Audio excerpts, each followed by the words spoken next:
ভাইরা আমার, আল্লাহ রাব্বুল আলামিন কোরআনে হাকিমে সূরা নিসার মধ্যে বলেছেন, আউযু বিল্লাহি মিনাশ শাইতানির রাজিম, ওয়াশিরুহুন্না বিল মারুফ।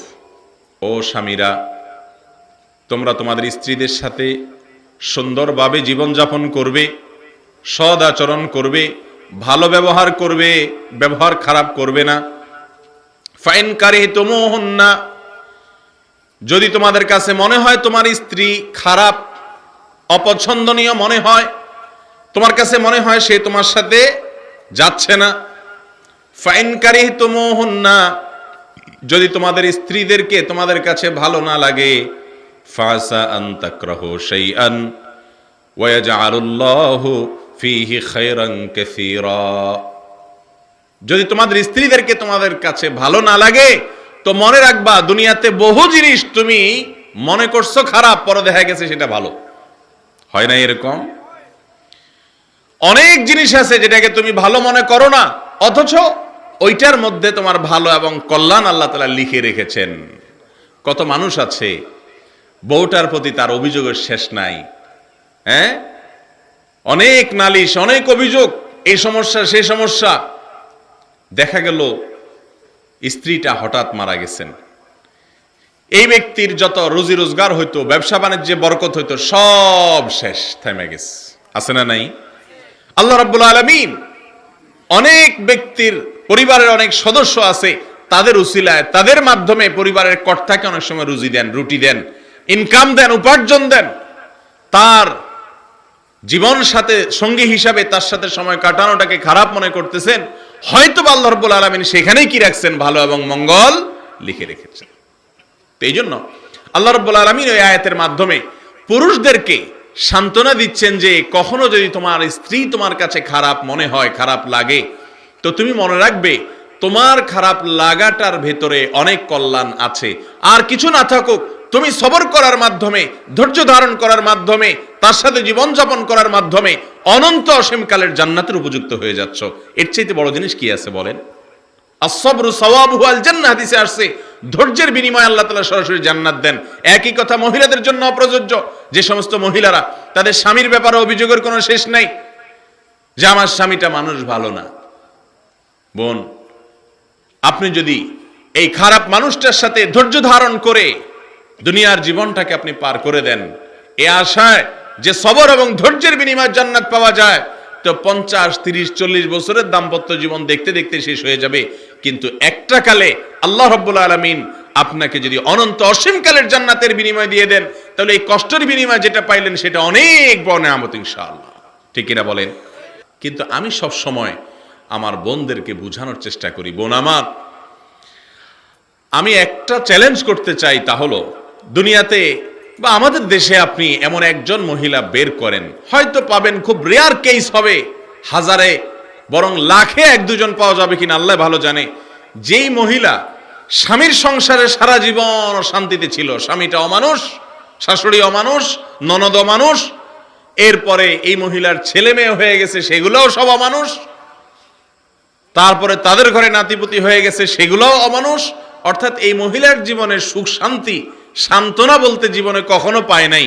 এরকম হয় সাধারণত, এককালে দুঃখী আরেককালে সুখী। বরং বেশিরভাগ ক্ষেত্রে এরকম হয় যে স্বামীর সংসারে যে মহিলা অশান্তিতে থাকে, আল্লাহ রাব্বুল আলামিন এমন এমন সন্তান তার সংসারে দেন, তার জীবনে দেন, তার গর্ভে দেন, যেই সন্তানরা তার আগের জীবনের সকল দুঃখ কষ্ট মাকে ভুলে দেয়। ঠিক না ঠিক? কিন্তু সবর করতে পারে না যারা সবর করতে পারে না, তারা ধরা খেয়ে যায়।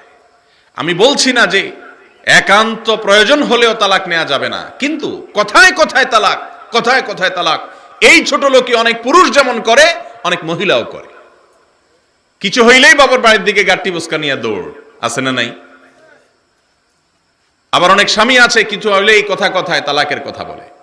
ভাইরা আমার, এটা অত্যন্ত অত্যন্ত নিকৃষ্ট একটা চরিত্র, যে কথায় কথায় তালাক বলবেন। অনেক পুরুষরা আছে এরকম করে, অনেক মহিলারা আছে এটা করে।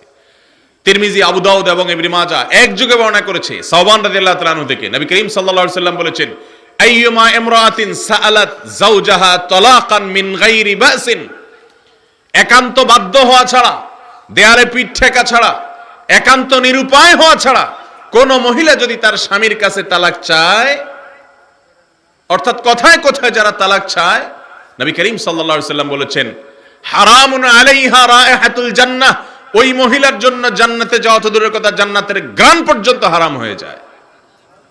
এই তালাক, এই সংসার ভাঙা, এই বিবাহ ভঙ্গ আল্লাহর কাছে কত পছন্দনীয় কাজ। একটা হাদিস আপনারা হয়তো অনেকে শুনেছেন, মুসলিমে হাদিসটি বর্ণিত হয়েছে। নবী করিম সাল্লাল্লাহু আলাইহি সাল্লাম বলেছেন ইবলিস তার আরশ পানির উপরে, তার সিংহাসন, তার বিশাল বড় রাজত্ব, এটার কেন্দ্র সে পানির উপরে স্থাপন করে। আর ইবলিসের যে আপনার শয়তানদের যে সর্দার ইবলিস, সে তার সদস্যদেরকে বের করে দেয় যে তোমরা যাও, আদমের সন্তান যাদের কারণে জান্নাত থেকে বের হওয়া লাগছে তাদেরকে তো জাহান্নামে নিয়ে ছাড়তে হবে, কারণ তাদের কারণে আমরা গোমরাহ হয়েছি। আমাদের চিরশত্রু এবং আসল শত্রু যে ইবলিস, সেই ইবলিস তার বাহিনীকে পাঠায়, যাও আদম সন্তানকে গোমরাহ করো, পথভ্রষ্ট করো, জান্নাতে যেন যেতে না পারে। তো তারা সারাদিন ডিউটি করে আসে। ডিউটি করে আসার পর তাদের দলনেতার কাছে ছোট এবং চেলা শয়তান যারা, তারা হিসাব দেয়। সে হিসাব দেওয়ার সময় ছোট শয়তানরা যখন বলে যে আমি অমুক কাজ করছি, কি কাজ করছো তুমি? বলে আজ একজন মানুষকে দিয়া চুরি করাইছি। সে কখনো চুরি করে নাই, তারে ফুসলেয়া ফাসলেয়া লোভ টোপ দিয়া আমি চুরি করাইছি তারে দিয়া। ইবলিসের দলনেতা বলে কি আর করলা এটা এমন। আরেকজন বলে আমি একজনকে দিয়া জেনা করাইছি, আরেকজন বলে একজনকে দিয়া অমুক কাজ করাইছি। এক একজন এক একটা পাপের কাজ করে, বলে যে আমি আজ অমুককে দিয়া, একজন ভালো মানুষকে দিয়ে এই কাজ করাইছি। এই লোকটা হুজুর মানুষ, তাকে আজকে ফেসবুকে ইউটিউবে খারাপ জিনিস দেখাইছি, আমি ফুসলায় ফাসলায় তার দিয়ে আকাম কুকাম করাইছি। এক একজন এক একটা বলে। এরপরে একজন হঠাৎ করে বলে যে আমি একটা কাজ করছি, সেটা হলো একটা দম্পতি, একজন স্বামী এবং একজন স্ত্রীর মধ্যে ভালো সম্পর্ক ছিল, আমি তাদের মধ্যে কুমন্ত্রণা দিয়ে দিয়ে দিয়ে দিয়ে তাদের সংসারটাকে ভেঙে দিচ্ছি। ইবলিস তখন বলে তুমি কাজের কাজ করছো। তাকে সবচেয়ে বেশি বাহবা দেয় তাদের দলনেতা। এই হাদিস থেকে একেবারে দিনের আলোর মতো পরিষ্কার হয়ে যায়, স্বামী স্ত্রীর মধ্যে ঝগড়াঝাটি, স্বামী স্ত্রীর মধ্যে মনোমালিন্য, স্বামী স্ত্রীর মধ্যে আপনার যে দূরত্ব, এগুলোর কারণে যদি সংসার ভাঙার দিকে চলে যায়, তালাকের দিকে চলে যায়, যদি বিচ্ছেদের দিকে চলে যায়, তাহলে শয়তান এত খুশি হয়, তাহলে আল্লাহ রাব্বুল আলামিন এই কাজটিতে কত বেশি নারাজ হয়।